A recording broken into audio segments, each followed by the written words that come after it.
Hello and welcome to the Driving.ca weekly video news update. I'm Alex Reed, and here's what's new in car news.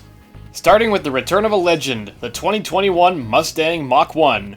The Mach 1 replaces the Bullet in Ford's lineup, which means you can actually buy one without looking like a Steve McQueen fanboy. It's more than just an appearance package, unlike the original. The 2021 model actually features a lot of parts from its older and wiser sibling, the GT500. Fans were upset about the lack of a shaker hood option for the Mach 1, but not as upset as you were about Graham Fletcher's pronunciation of Mach. I'm sure he's not too broken up about it though, as he's driven more of them than any of you ever will, so he can pretty much say it however he likes. Next up is the BMW M5 Competition. Hot on the heels of the refreshed M5 is the M5 Competition, which adds a few hockey sticks to the headlights and an aggressive grille. The M5 is much better looking than the new 4 Series that we showed you a few weeks ago, and that's because it's red. No, wait, actually it's because it doesn't have two giant nostrils in place of the grills. The 4.4-liter V8 has been left alone, but it still makes 617 horsepower.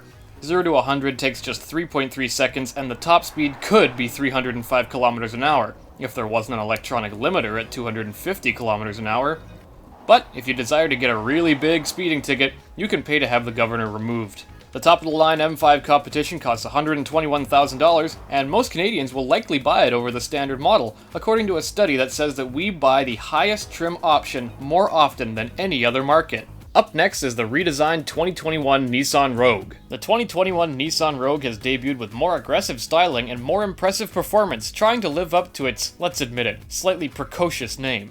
The fenders have lost their curves in favor of chiseled creases, while the fascia has been altered for more machismo, largely due to the addition of the front splitter. The Rogue now sports a floating roof, which was previously featured on the Nissan Kicks. The aggressive looks are backed up by a more powerful engine. Finally! The 2.5-liter naturally aspirated 4-cylinder makes 181 horsepower now, which is 11 more than the previous model. Check out our first look video for more information. Also redesigned for 2021, the Lexus IS. This is the second time that the IS has received a refresh since it moved to the new N platform in 2013, and it has still not received a major overhaul since then. Lexus has chosen not to move the IS to the TNGA-L, which means that the engine and framework remain largely the same. The most significant change to the IS is in its handling. The N platform has been made more rigid thanks to more weld points and an enhanced C-pillar amongst other things. 19-inch rims coupled with some BBS items shed about a kilogram of unsprung weight on each corner. The stabilizer bars and A-arms have also been made lighter, and swing valve shock absorbers reduce the velocity of the damping fluid for better control. Once again, check out our first look video for more information. Another throwback this week is the Range Rover 50, a vehicle to celebrate 50 years of the Range Rover model, which was first introduced in 1970. The vehicle is based on the top-of-the-line autobiography trim and features exterior accents in Auric Atlas color and 22-inch wheels to set it apart from the standard.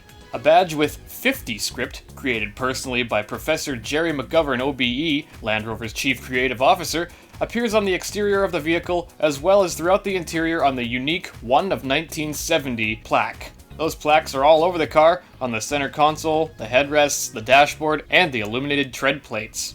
Unfortunately, Range Rover won't be introducing a 2-door version of the model to make it a true homage, but at least when Swedish car maker Monteverde built the first 4-door Range Rover in 1981, the brand ran with the idea and the ultimate SUV was born. Next up is not exactly a new vehicle reveal, but instead a new kind of technology being developed in Dubai. This is a hoverbike, and it's designed to help police chase speeders in their hypercars. Looks like they still have a few tweaks to work out, including putting some kind of guard around those blades so that they don't slice you into bologna if you flail around. The vehicle itself is made by a company called Hoversurf and uses 4 33-kilowatt props to lift it up in the air. A 12.3 kilowatt-hour lithium manganese nickel battery ensures that the vehicle stays airborne for up to 25 minutes. This video seems to show what happens at 26 minutes. When flown properly, however, the Hoversurf can reach speeds of 90 kilometers an hour at an altitude of 5 meters, aka not fast enough to catch any speeder in Dubai. So, there are your biggest news stories of the week. I'm Alex Reed for Driving.ca. Make sure to like, comment, and subscribe, and we'll see you next time.